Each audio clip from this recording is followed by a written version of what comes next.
জয় গুরু, সবাইকে জয় গুরু। বন্দে পুরুষোত্তমম। পরম প্রেময় শ্রী শ্রী ঠাকুর বললেন, সাধনার সময় অবশ্যই চারটি জিনিস আমাদের মাথায় রাখতে হবে: ইষ্ট সঙ্গ, নির্জনের সাধনা, আর বৃহত্তর পরিবেশের সেবা, আর পারিবারিক সঙ্গ।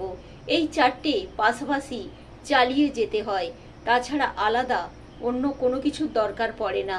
বলেই তিনি বলছেন, যখন আমাদের ক্লান্তি আসে তখন মন শুধু নির্জনেই থাকতে চায়, কিন্তু নির্জন সাধনের সঙ্গে সঙ্গে জোর করে কাজকর্মেও লিপ্ত থাকতে হয়, তা না হলে সাধন ঠিকভাবে হয় না।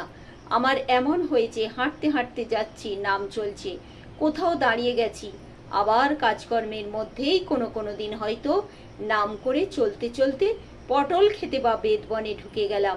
6 মাস তো দিন রাত ঘুমোয়নি।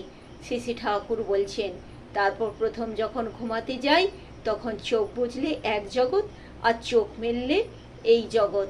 আসলে কি হয়, যারা সাধক, যারা যারা জন্মগত ভাবেই সেই সাধন জগতের মানুষ, সেই পরম পুরুষ, তারা কিন্তু সব সময় নামময় হয়েই থাকেন।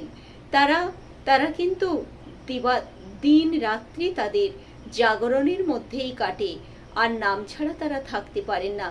এগুলি তাদের বলা সাধারণ মানুষের জন্য, যে শুধু নির্জনের সাধনা নয়, সঙ্গে সঙ্গে পরিবেশেরও সেবার প্রয়োজন আছে, এবং সঙ্গে কাজকর্মও চালিয়ে যেতে হয়।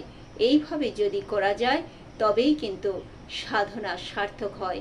শুধু নির্জনে যারা সেই বনে বা ঘরে এক কোণে বসে সাধনা করে, সেই সাধনা সব সময় ঠিক। আমরা প্রত্যেকেই সংসারী মানুষ হয়ে এসেছি।